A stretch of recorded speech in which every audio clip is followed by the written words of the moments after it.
Now I would like to explain about Funaria.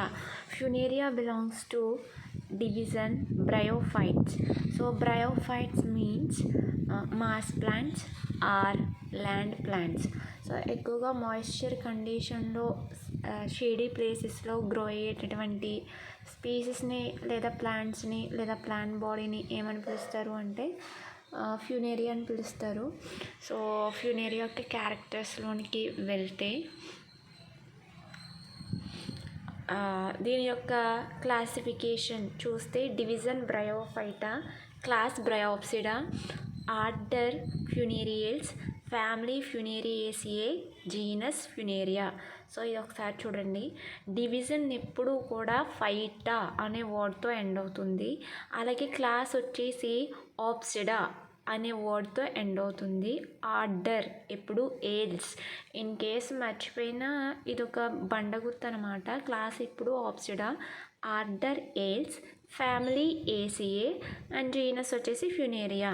So పైన 2 words గుర్తుపెట్టుకుంటే remain అంతా కూడా వాటంతట అవే వస్తాయి. ఎలా అంటే డివిజన్ బ్రయోఫైటా కాబట్టి క్లాస్ బ్రయోప్సిడా, ఆర్డర్ ఫ్యామిలీ, ఇవి రెండు దేని మీద డిపెండ్ అయి ఉన్నాయి అంటే జీనస్ ఫ్యూనేరియా మీద.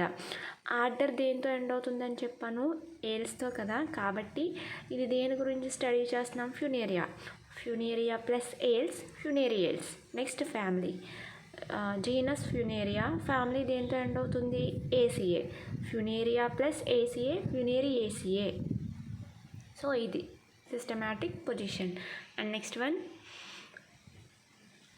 సో దీని యొక్క క్యారెక్టర్స్ చూస్తే introduction. It is commonly called terrestrial mass.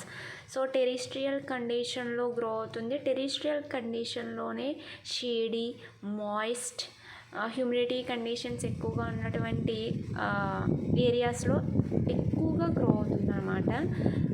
ఏ కలర్లో ఉంటుంది అంటే have a dark green velvety patches. So అక్కడక్కడ డార్క్ గ్రీన్ కలర్లోని కొన్ని చోట్ల వెల్వెటీ ప్యాచెస్ కింద అలా మిక్స్ అయ్యి ప్లాంట్ బాడీ అంతా కూడా కనిపిస్తుంది. ఎక్కడ గ్రో అవుతుందంటే it grows in moist shady places. Before చెప్పినట్టు మాయిస్ట్ షేడీ ప్లేసెస్లో ఎక్కువగా గ్రో అవుతుంది. సో అయితే వరల్డ్ వైడ్ డిస్ట్రిబ్యూట్ అయ్యి ఉన్నటువంటి ఒక స్పీసీస్ని రికగ్నైజ్ చేశారు. అది ఏంటంటే Funaria hygrometrica is the most common and worldwide species. మొత్తం అన్ని చోట్ల కనిపిస్తుంది అనమాట. కాస్మోపొలిటన్ స్పీసీస్ అంటారు. ఎక్కువగా ప్రతి చోట గ్రో అయ్యేటటువంటి స్పీసీస్ని వరల్డ్ వైడ్ ఆర్ కాస్మోపొలిటన్ స్పీసీస్ అంటారు. ఓకేనా.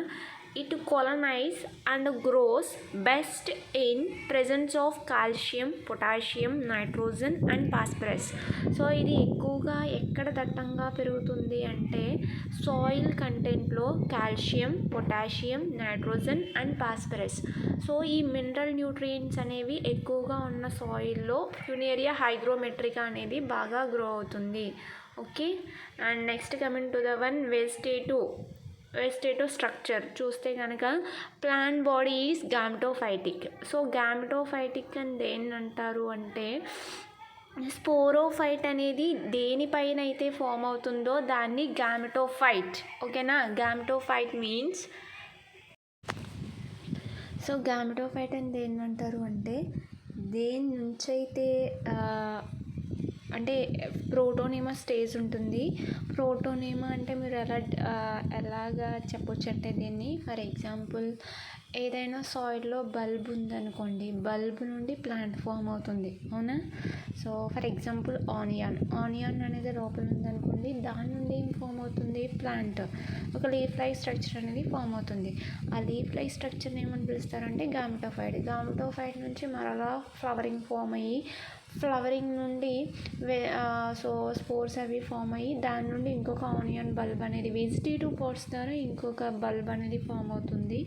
సో ఇలా దాని లైఫ్ సైకిల్ అంతా ఆల్టర్నేట్గా జరుగుతుంది. కాబట్టి ఇక్కడ ఏంటంటే ప్లాంట్ బాడీ ఈజ్ గామెటోఫైట్ అంటే గామెటోఫైట్ నుండి స్పోరోఫైట్ ఏర్పడి స్పోరోఫైట్ నుండి గామెటోఫైట్ ఏర్పడుతుంది. అంటే ఒకదాని నుండి ఇంకొకటి ఏర్పడుతుంది కాబట్టి ఆల్టర్నేషన్ ఆఫ్ జనరేషన్స్ అంటారు. ఓకేనా. Next one, the Funaria plant body differentiated into two systems. ఒకటి prostrate system, another one erectus shoot system. Prostrate system, erect system. So prostrate system ఎలా ఉంటుందంటే it is a green filamentous structure. Green కలర్లో ఉంటుంది. Filamentous structure కింద, filamentous form కింద soil లోపల elaborate అయి ఉంటుందన్నమాట. దాన్ని ప్రోస్ట్రేట్ సిస్టమ్ అంటారు. నెక్స్ట్ వన్, ఆ ప్రోస్ట్రేట్ సిస్టమ్ నుండి డెవలప్ అయిన సిస్టమ్ని ఏమని పిలుస్తారు అంటే erect shoot system. Erect shoot system arise from protonema. So protonema నుండి ఎరెక్ట్ సిస్టమ్ అనేది డెవలప్ అవుతుంది. దాన్ని గామెటోఫోర్స్ అంటారు. యాక్చువల్గా ప్రోటోనీమా నుండి ప్రోస్ట్రేట్ సిస్టమ్ ఫామ్ అవుతుంది. ప్రోస్ట్రేట్ సిస్టమ్ నుండి ఎరెక్ట్ సిస్టమ్ అనేది ఫామ్ అవుతుంది. ఈ అంతటిని ఏమని పిలుస్తారు అంటే గామెటోఫోర్స్ ఆర్ జూనైల్ గామెటోఫైట్ అని పిలుస్తారు. క్లియరా? ప్రోటోనీమా అంటే ఏంటంటే one of the vegetative bulb అనమాట. వెజిటేటివ్ బల్బ్ నుండి ప్రోస్ట్రేట్ సిస్టమ్ ఫామ్ అయ్యి ప్రోస్ట్రేట్ సిస్టమ్ నుండి ఏం ఫామ్ అవుతుందంటే ఎరెక్ట్ సిస్టమ్ అనేది ఫామ్ అవుతుంది. ఆ ఎరెక్ట్ సిస్టంలో గ్యామిట్స్ లేదా యాంథ్రీడియా, ఆర్కిగోనియా అనేవి ఫామ్ అవుతాయి. కాబట్టి వాటిని గామెటోఫోర్స్ ఆర్ గామెటోఫైట్స్ అని పిలుస్తారు. ఓకేనా? సో ప్రోటోనీమా అనేది షార్ట్ లివ్డ్, అంటే దాని యొక్క లైఫ్ సైకిల్ అనేది చాలా తక్కువ కాలం ఉంటుంది. వెంటనే డెడ్ అయిపోతుంది అనమాట. అందుకే ప్రోటోనీమా నుంచి ప్రోస్ట్రేట్ సిస్టమ్ ఈజీగా ఫామ్ అయ్యి దాని నుండి ఎరెక్ట్ సిస్టమ్ ఫామ్ అయ్యి దాని నుండి యాంథ్రిడియోఫోర్, ఆర్కిగోనియోఫోర్ లేదా గామెటోఫోర్స్ ఫామ్ అవుతాయి. Each gametophore consists of stem and leaves. So ఇక్కడ గామెటోఫోర్ అన్నారు కదా, this one is the gametophore. Each gametophore consists of stem, this one is the stem and leaves. ఇవి రెండు కలిగి ఉంటుంది. Reproductive organs are present on apices. So apices or apex. So ఈ రెండింటికి difference ఏంటంటే ఎపెక్స్ అంటే ఒకటి ఉంటే, ఎపిసెస్ అంటే నెంబర్ ఆఫ్ ఎపెక్సెస్ ఉంటే దాన్ని ఎపిసెస్ అంటారు. సో ఎపెక్స్ పొజిషన్లో రిప్రొడక్టివ్ ఆర్గన్స్ అనేవి ఫామ్ అవుతాయి. ఓకేనా? Rhizoids are present at the base of gametophore. ఇక్కడ రైజోయిడ్స్ అనేవి ఉంటాయి. ఎందుకు యూజ్ అవుతాయి అంటే అటాచ్మెంట్కి, అలాగే అబ్జర్బ్స్ న్యూట్రియంట్స్ ఫ్రమ్ సాయిల్. ఇది. And next one, leaves. Stem, leaves ఉంటాయని చెప్పుకున్నాం కదా. లీవ్స్ అనేవి ఎలా ఉంటాయంటే చూడండి, ఇక్కడ ఇలా ఉంటాయి. Leaves are small, ovate, sessile and green. Leaves అనేవి చాలా చిన్నగా ఉంటాయి. ఓవేట్ అండాకృతిలో ఉంటాయి. Sessile means without petiole. లీఫ్కి పీటియోల్ కనుక లేకపోతే దాన్ని ఏమని పిలుస్తారు అంటే ససైల్ కండిషన్ అంటారు. ఈ లీఫ్ ఏ కలర్లో ఉంది? గ్రీన్ కలర్లో ఉంది. కాబట్టి leaves are small, ovate, sessile and green colour. So ఎలాగా ఈ లీవ్స్ అనేవి అరైజ్ అవుతాయంటే borne on prostrate branches. So prostrate సిస్టమ్కి ఇరువైపులా, అంటే ప్రోస్ట్రేట్ సిస్టమ్ నుండి ఎరెక్ట్ సిస్టమ్ డెవలప్ అవుతుంది కదా. సో ఎరెక్ట్ సిస్టమ్ పైన డెవలప్ అవుతాయని రాయండి. ప్రోస్ట్రేట్ సిస్టమ్ కాదు, బోర్న్ ఆన్ ఎరెక్ట్ సిస్టమ్ లేదా బోర్న్ ఆన్ ప్రోస్ట్రేట్ బ్రాంచెస్ అన్నా కూడా ఎరెక్ట్ సిస్టమే వస్తుంది. ఓకేనా? ప్రోస్ట్రేట్ నుండి ఫామ్ అయిన బ్రాంచెస్ పైన ఇవి అరైజ్ అవుతాయి, అంటే ఎరెక్ట్ సిస్టమ్ పైన. Leaves on lower branches are colourless and on upper branches are green and large in size. So ఇక్కడ ప్రోస్ట్రేట్ సిస్టమ్ నుండి 2 బ్రాంచెస్ ఫామ్ అవుతాయి. అదేంటంటే lower branch and higher branch. So lower branch అనేవి ఎలా ఉంటాయి అంటే colourless, and upper branch అనేవి green కలర్లోనూ ఉంటాయి అన్నమాట. These are called as foliage leaves. ఈ టైప్ ఆఫ్ లీవ్స్ని ఏమని పిలుస్తారంటే foliage leaves and arranged in spiral manner. So స్పైరల్గా ఈ యొక్క ఎరెక్ట్ సిస్టమ్ చుట్టూ స్పైరల్గా అరేంజ్ అయి ఉంటాయి. ఓకేనా? లీవ్స్ ఆల్సో సరౌండ్ రిప్రొడక్టివ్ ఆర్గాన్స్ని సరౌండ్ చేస్తూ కూడా ఇవి ఉంటాయి అన్నమాట. ఓకేనా? And next one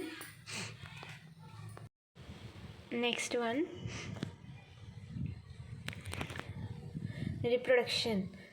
so reproduction particularly 2 టైప్స్లో జరుగుతుంది. Gametophyte reproduces by vegetative reproduction and sexual reproduction. Sporophyte reproduces by production of spores. అంటే అసెక్షువల్ రిప్రొడక్షన్ ద్వారా అయితే స్పోరోఫైట్లో జరుగుతుంది, గామ్టోఫైట్లో అయితే వెజిటేటివ్ సెక్షువల్ రిప్రొడక్షన్ అనేది జరుగుతుంది. And next one vegetative reproduction. So ఒకటి జమ్మా కప్ ద్వారా, 2 death and decay of older parts, death and decay of prostrate branches and gemma cups, and third one fragmentation. ఈ మూడింటి వల్ల జరిగేటటువంటి రిప్రొడక్షన్ని వెజిటేటివ్ రిప్రొడక్షన్ అంటారు. ఓకేనా. By death of prostrate branches అంటే ప్రోస్ట్రేట్ సిస్టమ్ నుండి ఫామ్ అయిన లోయర్ బ్రాంచెస్ కానీ అప్పర్ బ్రాంచెస్ కానీ, పర్టికులర్గా లోయర్ బ్రాంచెస్ కాదు, లోయర్ అనేవి కలర్లెస్, అవి ఎలా యాక్ట్ చేస్తాయి అంటే రైజోయిడ్స్ కింద యాక్ట్ చేస్తాయి. అప్పర్ బ్రాంచెస్ ఉన్నాయి కదా గ్రీన్ కలర్లో, దాంట్లో కనుక ఫ్రాగ్మెంటేషన్ జరిగిన లేదు యాక్సిడెంటల్గా కట్ అయినా అవి ఒక న్యూ అడ్వాంటీషియస్ బ్రాంచెస్ కింద అరైజ్ అవుతుంది. And next one gemma cups already మార్కాన్షియాలో విన్నాం. It is a rhomboidal structure. It is involved in vegetative reproduction. Okay, gemma cups అవి. And next coming to the one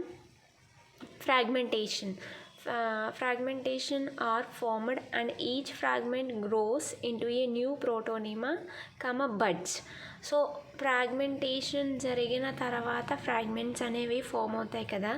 ప్రతి fragment కూడా ఏది develop చేస్తుందంటే, ఏది ఇస్తుందంటే ఒక ప్రోటోనేమాని కానీ లేదా బడ్స్ అని కానీ ఫామ్ చేస్తుంది. ప్రోటోనేమా ఎయిదర్ బడ్స్ రెండు కూడా ఏం ఫామ్ చేస్తాయి అంటే gives rise to gametophores. Already Funaria diagram చూపించాను, ఆ గామ్టోఫోర్ అని ఫామ్ చేస్తాయి. ఓకేనా. Fragmentation occurs accidentally. Each fragment develop into protonema or buds. Each protonema or buds gives rise to gametophores. It is done after the wounding of sporophyte. So ఈ process అంతా ఎప్పుడు జరుగుతుంది అంటే స్పోరోఫైట్ అనేది develop అయిన తర్వాత లేదా డెవలప్ అవ్వక ముందు జరుగుతుందనమాట. సో వాట్ ఎవర్ స్పోరోఫైట్ని బేస్ చేసుకుని అనేది అంత అవసరం లేదు. ఈ ఒక్క పాయింట్ తీసేయండి, ఇది తీసేసి ఇక్కడ వరకు రాయండి. సో ఎప్పుడైనా సరే ఒక వెజిటేటివ్ పార్ట్ కట్ అయ్యింది అంటే దాని నుండి ఆటోమేటిక్గా అడ్వాంటీషియస్ ఒక న్యూ గామ్టోపోర్ అనేది ఫామ్ అవుతుందన్నమాట.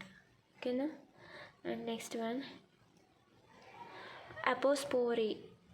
సో ఇక్కడ అపోస్పోరీ అంటే ఏంటి అంటే బడ్స్ అంటే ఫ్రాగ్మెంట్ అనేది ప్రోటోనేమాగా కానీ లేదా బడ్స్గా కానీ డెవలప్ అవుతుందని చెప్పాను కదా. Buds develop on protonema and it is converted into diploid gametophore. So protonema పైన బడ్స్ అనేవి డెవలప్ అయ్యి అవి ఎలా మోడిఫై చెందుతాయి అంటే డిప్లాయిడ్ గామ్టోఫోర్ కింద డెవలప్ అయితే దాన్ని అపోస్పోరీ అంటే వెజిటేటివ్ పార్ట్ నుండే డైరెక్ట్గా డిప్లాయిడ్ గామ్టోఫోర్ ఫామ్ అయితే దాన్ని అపోస్పోరీ అంటారు. So vegetative reproduction occurs in 3 ways: death and decay of prostrate branches, gemma cups, ఇంకోటి ఫ్రాగ్మెంటేషన్, అండ్ నెక్స్ట్గా లాస్ట్ వన్ అపోస్పోరీ. ఈ 4 మెథడ్స్లో జరుగుతుంది. And next one sexual reproduction. So ఇది Funaria is a monoecious. So మోనోషియస్కి డైషియస్కి difference తెలుసు కదా. Dioecious means both reproductive organs are present in 2 different plants. Monoecious means both reproductive organs are present on same plant or single plant. This condition is called as monoecious. So Funaria is a monoecious. Monoecious అని ఎందుకు అంటారు అంటే this one పొడవుగా ఉంది చూడండి, ఇది female branch. ఈ short branch or dwarf branch main branch అనమాట. దీన్ని ఏమని పిలుస్తారు అంటే మేల్ బ్రాంచ్ అని పిలుస్తారు. ఓకేనా. ఇవి రెండు ఒక ప్లాంట్ మీదే ఉన్నాయి కాబట్టి మోనోషియస్ కండిషన్ అంటారు. Antheridia and Archegonia are present on the apex of separate erect branches called gametophores. So దీన్ని ఒక గ్యామెటోఫోర్ అంటారు, దీన్ని ఒక గ్యామెటోఫోర్ అంటారు. దీనిపైన ఏం ఫామ్ అవుతుందంటే యాంథ్రీడియా, దీనిపైన ఆర్కిగోనియా అనేవి ఫామ్ అవుతాయి. ఓకేనా. These organs are intermingled with the sterile hairs called paraphyses. So ఒకటి గుర్తుపెట్టుకోండి, పారాపైసిస్ అనే వాటికి నేను తర్వాత స్లైడ్లో ఎక్స్ప్లెనేషన్ ఇస్తాను. అంటే యాంథ్రీడియా అనేవి గ్రూఫ్ కింద ఫామ్ అవుతాయి. ఆ గ్రూఫ్ కింద ఫామ్ అయినటువంటి యాంథ్రీడియాస్ మధ్యన ఒక హెయిర్ లైక్ స్ట్రక్చర్ అనేది ఉంటుంది. అది ఎందుకు యూజ్ అవుతుందంటే యాంథ్రీడియాని క్లోజ్ చేసి ఉంచడానికి, అలాగే ప్రొటెక్షన్కి యూజ్ అవుతుంది. ఆ స్టెరైల్ హెయిర్ లైక్ స్ట్రక్చర్ని పారాపైసిస్ అంటారు. దీనంతటికీ ఎక్స్ప్లెనేషన్ తర్వాత ఇస్తాను, జస్ట్ నోట్ చేసుకోండి అంతే. తర్వాత దీస్ పారాపైసిస్ కంటైన్, మీకు క్లియర్గా తెలుస్తుంది, చెప్పేస్తాను ఆగండి. This one. సో ఇవి యాంథ్రీడియాలు. ఓకేనా, ఇవి యాంథ్రీడియాస్ గ్లోబో స్ట్రక్చర్. దీన్ని సరౌండ్ చేస్తూ this one hair like structure మధ్యలో ఉంది చూడండి, ఒక మైక్ లాగా. దీన్ని ఏమని పిలుస్తారు అంటే పారాపైసిస్. ఓకేనా, వీటినే పారాపైసిస్ అంటారు. ఉంటాయి sterile hair like structures, this are called paraphysis. వీటినే పారాపైసిస్ అంటారు. Clear? Done.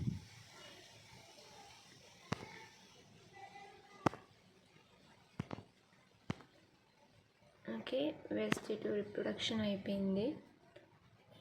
And next one, దీంట్లో ఈ యాంథ్రీడియా అనేది దేంతో కలిసి ఉంటుందంటే స్టెరైల్ హెయిర్ లైక్ స్ట్రక్చర్స్ అయిన పారాపైసిస్తో కలిసి ఉంటుంది. These paraphyses contain chloroplast and apical cell is globose. Already మైక్లా ఉందని చెప్పాను. ఎపికల్ సెల్ అనేది కొంచెం గ్లోబోస్ స్ట్రక్చర్లో ఉంటుంది. Meet with antheridia to cover it. ఎందుకు యూజ్ అవుతుందంటే యాంథ్రీడియాని కవర్ చేయడానికి యూజ్ అవుతుంది. Paraphyses also hold water by capillary and helps in preventing desiccation.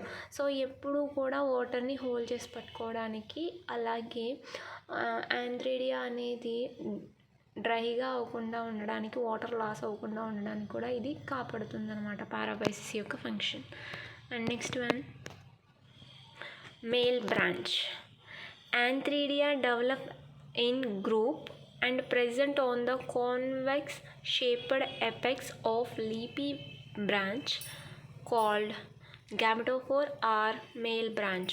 So antheridia అనేవి గ్రూప్స్ కింద కాన్వెక్స్, ఇది దిస్ వన్ కాన్వెక్స్ మీన్స్ కుంభాకారంలో ఉన్నటువంటి ఎపెక్స్ రీజియన్లో టెర్మినల్ పొజిషన్లో, లీఫ్ యొక్క టెర్మినల్ పొజిషన్లో యాంథ్రీడియాస్ అనేవి ఆ గ్రూప్ కింద ఫామ్ అవుతాయి. దాన్ని ఏమని పిలుస్తారంటే male branch or male gametophore or antheridiophore అని పిలుస్తారు. These antheridia are intermingled with paraphyses. Already చెప్పాను, దేంతో కలిసి ఉంటుందంటే పారాపైసిస్తో కలిసి ఉంటుంది. Antheridiophore or male branch structure. Antheridium యొక్క స్ట్రక్చర్ చూస్తే ఇట్ ఈజ్ ఈ క్లబ్ షేప్లో ఉంటుంది. Borne on stalk. ఈ యాంథ్రిడియా అనేది దేని మీద అరేంజ్ అయిందంటే, ఇదిగో స్టాక్ చూడండి, బేస్ పొజిషన్లో చిన్న స్టాక్ ఉంది కదా, దాని స్టాక్ పైన అరైజ్ అవుతుంది. The main body contain mass of spermatogenesis or spermatangium cells అని రాయండి.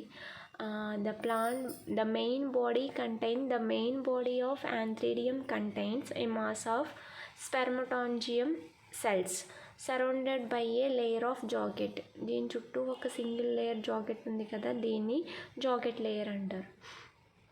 The free distal end of the cap Anthridium is differentiated into cap-like structure. ఈ ఎండ్ అనేది క్యాప్ లైక్ స్ట్రక్చర్ని కలిగి ఉంటుంది. దాన్నే ఓపర్క్యులమ్ అని కూడా పిలుస్తారు. అంటే దీని లోపల ఉన్నటువంటి యాంథ్రీడియం నుండి బయటికి లిబరేట్ అయినటువంటి స్పెర్మ్స్ని ఏమని పిలుస్తారు అంటే యాంథ్రోజాయిడ్స్ అంటారు కదా. ఈ యాంథ్రోజాయిడ్స్ అనేవి బయటికి లిబరేట్ అవ్వడానికి ఒక క్యాప్ లైక్ స్ట్రక్చర్ దగ్గర ఓపెన్ ఉంటుంది. దాన్ని ఓపర్క్యులమ్ అంటారు ఇక్కడ. ఓకేనా. It helps in dehiscence. So ఈ ఓపర్క్యులమ్ అనేది స్పోర్ లేదా యాంథ్రోజాయిడ్స్ లిబరేట్ అవ్వడానికి యూజ్ అవుతుంది. ఓకే, డెహైసెన్స్ అంటే పగలడం. And next one, female branch. ఈ డయాగ్రామ్ కంపల్సరీ వేయాలి, డయాగ్రామ్స్ కూడా మార్క్స్ ఉంటాయి. ద గామెటోఫోర్, ద ఆర్కిగోనియా, ఇది రాయండి. The archegonia are arised on female branch. The archegonia are arranged on female branch. It arises from the base of the male branch. So ఈ ఆర్కిగోనియోపోర్ లేదా ఈ గామెటోపోర్ అనేది female branch అనేది ఎక్కడి నుంచి అరైజ్ అవుతుందంటే మేల్ బ్రాంచ్ యొక్క బేస్ పొజిషన్ నుండి ఏర్పడుతుంది. ఓకేనా, లేదంటే ఇదే పాయింట్ రాసేసుకోండి. The gametophore bearing archegonia is called as female branch. It arises from the base of the male branch. The apex of the branch ఫ్లాట్గా ఉంటుంది. Into a receptacle on which archegonia develop in a clusters in intermingled with paraphyses. So అదే antheridia అయితే groups కింద form అవుతాయి, ఇక్కడ archegonia అయితే కనుక clusters, ఒక గుంపు కింద ఫామ్ అవుతుంది. సో ఆ గుంపుని మధ్యలో ఏమేమి ఉంటాయంటే పారాపైసిస్ అనేవి ఉంటాయి. ఆర్కిగోనియా యొక్క స్ట్రక్చర్ ఆల్రెడీ తెలిసిందే, పాలీసైఫోనియా చెప్పినప్పుడు చెప్పాను. A mature archegonium is a flask shaped, ఒక కూజా ఏ ఆకారంలో ఉంటుందో ఆ ఆకారంలో ఉంటుంది. Which is borne on short stalk. This one is the stalk పైన అరైజ్ అవుతుంది. It has basal swollen part.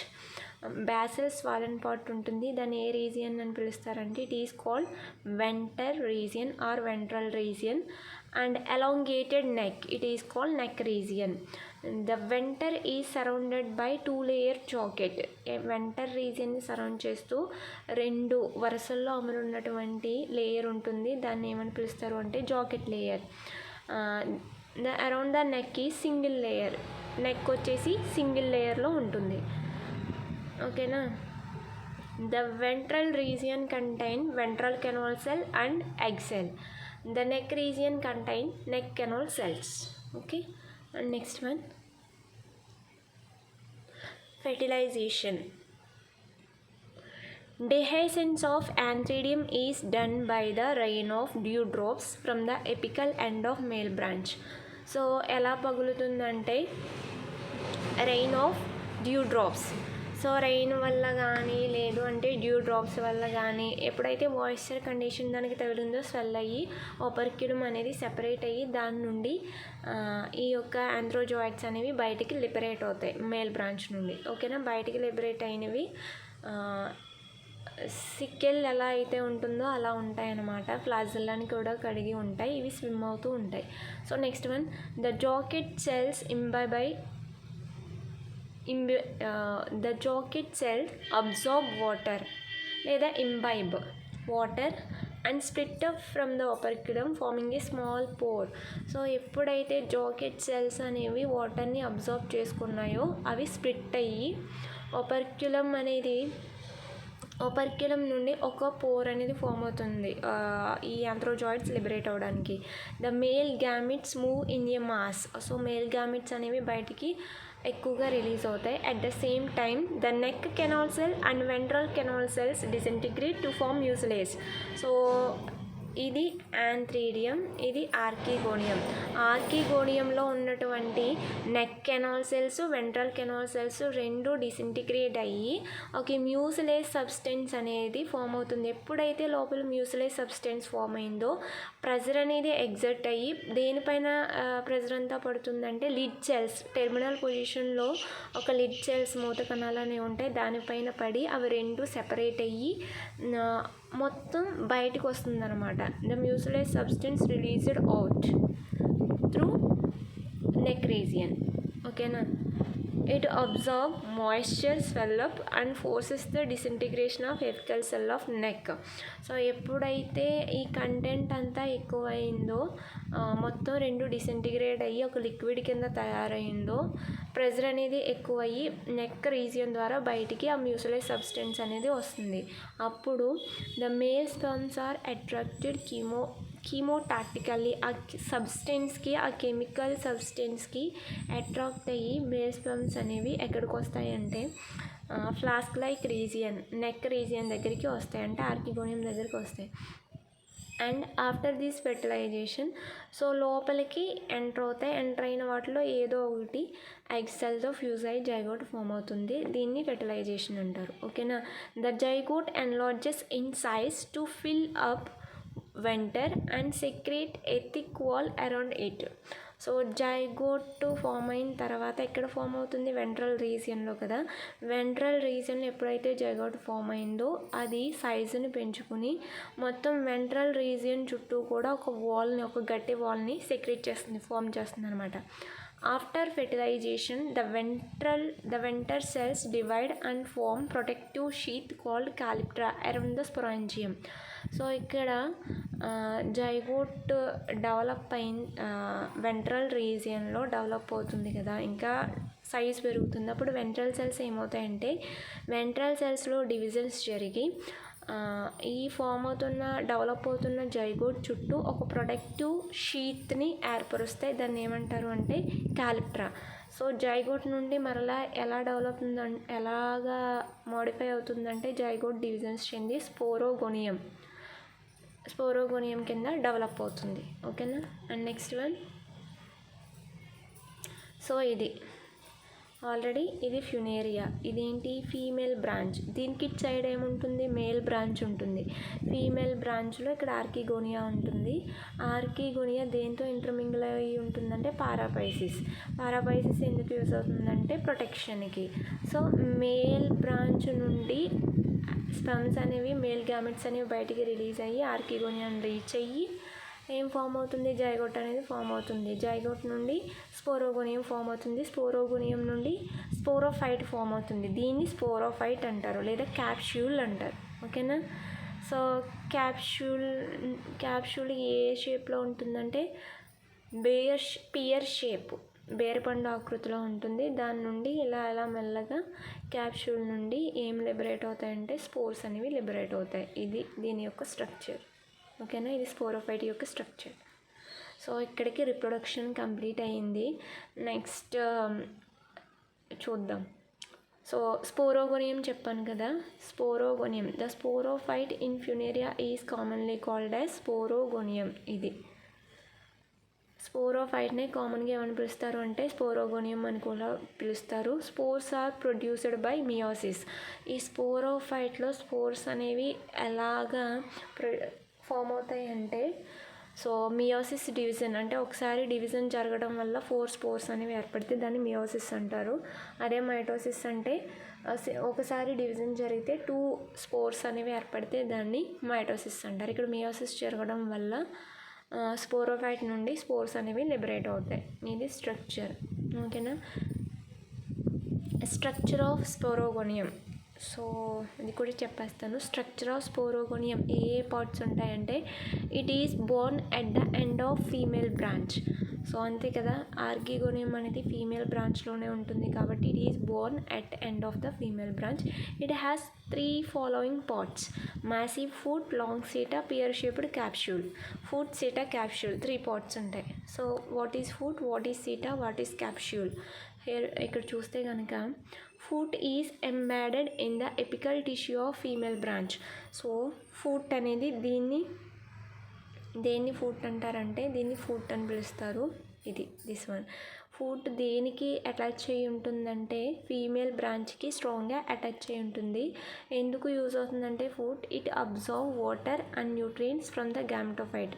So ఇక్కడ నుంచి న్యూట్రియంట్స్ని, వాటర్ని అబ్జర్వ్ చేసుకుని సీటాకి ట్రాన్స్ఫర్ చేస్తుంది. సీటా ఏం చేస్తుందంటే సీటా నుండి డెవలప్ అవుతున్న క్యాప్స్యూల్కి ట్రాన్స్ఫర్ చేస్తుంది. ఫుట్ ఈజ్ ఎంబెడెడ్, ఇక్కడ ఫుట్ గురించి రాయవలసింది. Foot is embedded in apical tissue of female branch. It absorb water, nutrients from the gametophyte. అంతే. Next one seta. So the seta is a long and it carries capsule at the apex. So seta అనేది చాలా పొడవుగా ఉంటుంది. దీన్ని seta అంటారు. పొడవుగా ఉంటుంది. It carries capsule at the apex. ఏం క్యారీ చేస్తుందంటే ఎపికల్ రీజియన్లో క్యాప్స్యూల్ని క్యారీ చేస్తుంది. ఇట్ కన్సిస్ట్స్ ఆఫ్ సిలిండ్రికల్ సెల్స్తో కన్స్టిట్యూట్ అయి ఉంటుంది. Central conducting strand composed of a thin walled cells surrounded by a cortex and epidermis covered by cuticle. So it consists of central conducting strand. అంటే central conducting strand అనేది ఎందుకు use అవుతుందంటే food నుండి వాటర్ని, న్యూట్రియంట్స్ని అన్నిటినీ కూడా సీటాకి సప్లై చేస్తుంది కదా. సీటా అనేది క్యాప్సూల్కి సప్లై చేస్తుంది. సో సప్లైయింగ్కి యూజ్ అయ్యేటటువంటి one of the tissue central conducting strand. It consists of cortex, epidermis and cuticle. ఇవన్నీ కూడా ట్రాన్స్పోర్ట్ మెకానిజంలో ఇన్వాల్వ్ అవుతాయి. Are you clear? And next one capsule. So capsule is a pear shaped, బేరపండు ఆకృతిలో ఉంటుంది and highly organised spore producing structure. So దీని నుండే spores liberate అవుతాయి కాబట్టి highly organised spore producing structure. At younger stage it is green colour. Younger స్టేజ్లో ఈ కలర్లో ఉంటుంది. But as it matures it turns dark brown colour. So dark brown కలర్లోనికి convert అవుతుంది. The apical part of capsule is covered by remains of ruptured calyptra. So apical part of capsule మొత్తం cover చేస్తూ capsule ఉంటుంది. So rupture అయ్యే పొజిషన్లో మాత్రం calyptra అనేది separate అవుతుంది. The capsule has considerable tissue differentiation. ఇదంతా ఏం అవసరం లేదు. ద స్పోరోఫైట్ లేదా the capsule is surrounded by a calyptra. It is helpful for protection. అంతే, చాలు. And next one capsule structure అయింది. ఇక్కడితో morphology, structure, male branch, female branch, reproduction, fertilization, structure of sporophyte అయ్యింది. ఇక్కడితో ఫ్యూనేరియా యొక్క ఓవరాల్గా క్వశ్చన్ అయితే అయింది. రేపు వచ్చేసి ఇంటర్నల్ స్ట్రక్చర్ ఆఫ్ స్పోరోఫైట్ అంటే ఏమేమి ఉంటాయి, ఒక ఎల్ఎస్ తీస్తే కనుక లాంగిట్యూడినల్ సెక్షన్ తీస్తే క్యాప్సూల్ని ఏ ఏ పార్ట్స్ ఉంటాయో రేపు చూద్దాం. Okay, thank you. అందరూ కూడా నోట్స్ రాయండి. రిమైన్ రేపు చూద్దాం. దెన్